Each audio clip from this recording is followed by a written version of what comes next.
Hi, this is Denise Gwen, and I'm going to read aloud for you from my short story, The Greasy Spoon, Chapter 1.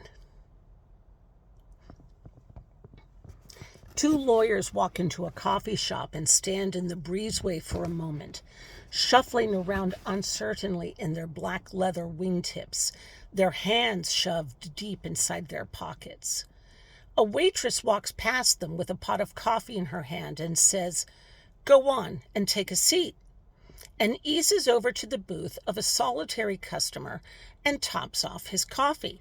And as she does this, the two lawyers look at one another and nod and walk over to the booth behind the customer, drinking his coffee and reading the Parkersburg Gazette. Before they sit down, they pull off their dress jackets and turn them inside out and place them lining side out along the rim of the booth seat and sit down on opposite sides of the table, staring at one another as the waitress approaches the table with a pot of coffee. "Coffee?" "Yes, please," Nick says. "Me too," Ed says.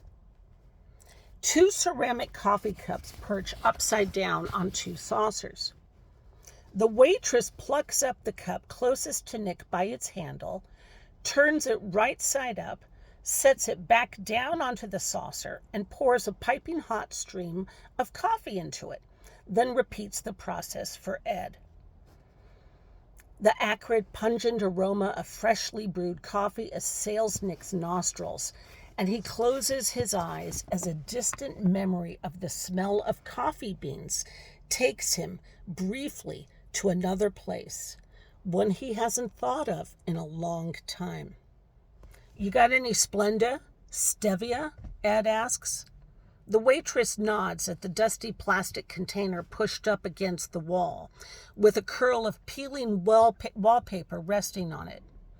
It contains sugar packets and the pink stuff, saccharin, the shit that gives lab rats cancer. "That's all we got." "Cream?" Yes, please," Ed says. She turns on her heel and walks back to the kitchen.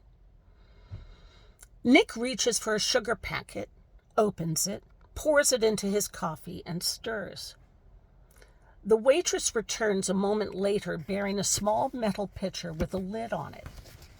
She sets it down by Ed's cup, and as she does so, her fingers slip and she jostles it, leaving a soft, white, milky ring on the table. "All right," Ed says. "Thanks." She holds the pot of coffee above their heads.